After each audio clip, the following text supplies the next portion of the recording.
বিসমিল্লাহির রহমানির রহিম। Hello viewers, আসসালামু আলাইকুম। সবাই কেমন আছেন? আজকে আবার চলে আসলাম আমার বাসার দরজার সামনে যে বাগান করেছি আমি, সেই বাগান থেকে দুটা ঢাল কেটে নিয়েছি। তো আজকে দেখাবো ওই ঢাল দিয়ে আমি কিভাবে গাছ তৈরি করি। আজকে এটাই আমি শেয়ার করব আপনাদের মাঝে। তো আমি এখন প্রথমে একটু এভাবে রেখে দিয়েছি, পরে আমি এটা আপনাদের মাঝে শেয়ার করব। তো আমার মেয়ে গতকাল রাতে এই বুটের হালুয়া বানিয়েছে, সে একা একাই। মাশাল্লাহ মাশাল্লাহ, অনেক সুন্দর হয়েছে, খেতে অনেক মজা হয়েছিল। তো আমি সকালবেলা উঠে দেখি যে সেভাবে একদম ট্রের মধ্যে ঢেলে পিস পিস করে কেটে এভাবে রেখে দিয়েছিল ঢেকে সুন্দর করে। তো আমি ঘুম থেকে উঠে একটু নাস্তা বানিয়ে তারপর চলে আসলাম। এটা আমি উঠানোর জন্য আমি এভাবে বক্স বক্স করে আমি রেখে দিচ্ছি ফ্রিজে। তো একটু খেয়ে নিব রুটি দিয়ে। তো আমার শাশুড়ি আমাকে একটু দিব, তো আমার মেয়েকে একটু দিয়েছি, দিয়ে তো ওইগুলো আমি ফ্রিজে রেখে দিয়েছি। তো চলে আসলাম দুপুরে রান্না করতে। তো আমি এখানে বরবটি আর আলু একসাথে মিক্সড করে ভাজি করে নিচ্ছি। তো চিংড়ি মাছ নাই করে, চিংড়ি মাছ থাকলে অবশ্য এই বরবটি আর আলু দিয়ে চিংড়ি মাছ রান্না করলে হেভি টেস্ট হয়, আমার কাছে ভালো লাগে।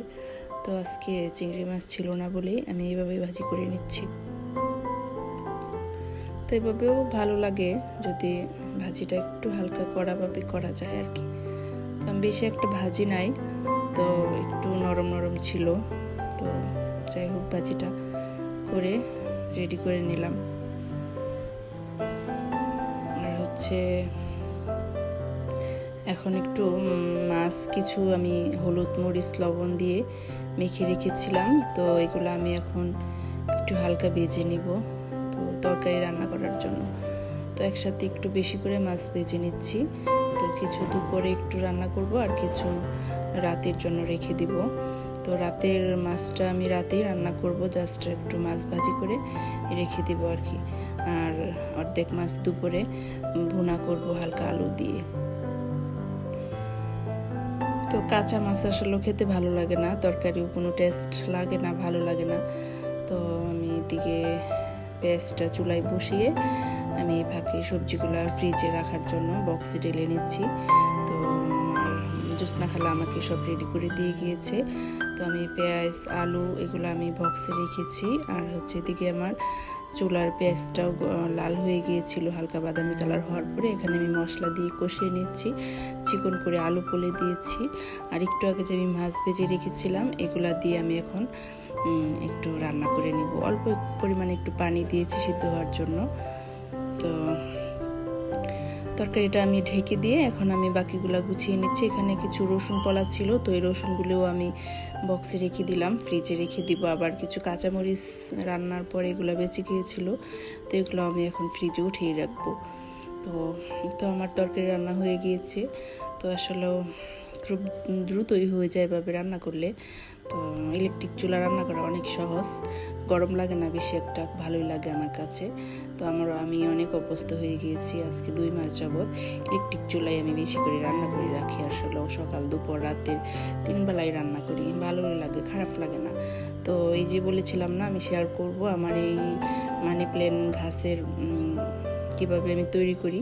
তো আমি এই যে সবগুলো আমি এভাবে কেটে নিয়েছি। এখন আমি সবগুলো একসাথে এভাবে কিছু পাতা এভাবে রেখে জাস্ট আমি এই রাবার ব্যান্ড দিয়ে, চিকন পাতলা রাবার ব্যান্ড, যে কোনো রাবার ব্যান্ড বা সুতা দিয়ে আপনি এভাবে বেছিয়ে নেবেন। তারপর একটা গ্লাসে পানি দিয়ে অনেক দিন রেখে দিবেন। তারপর শিকড় গজালে তখন মাটিতে দিলে একটা সুন্দর মানি প্ল্যান্ট গাছ হয়। এই আমার মানি প্ল্যান্ট গাছ লাগানোর আইডিয়া। তো আজকের মতো এখানে বিদায় নিচ্ছি। সবাই ভালো থাকবেন, সুস্থ থাকবেন, আমাদের জন্য দোয়া করবেন। আসসালামু আলাইকুম, আল্লাহ হাফেজ।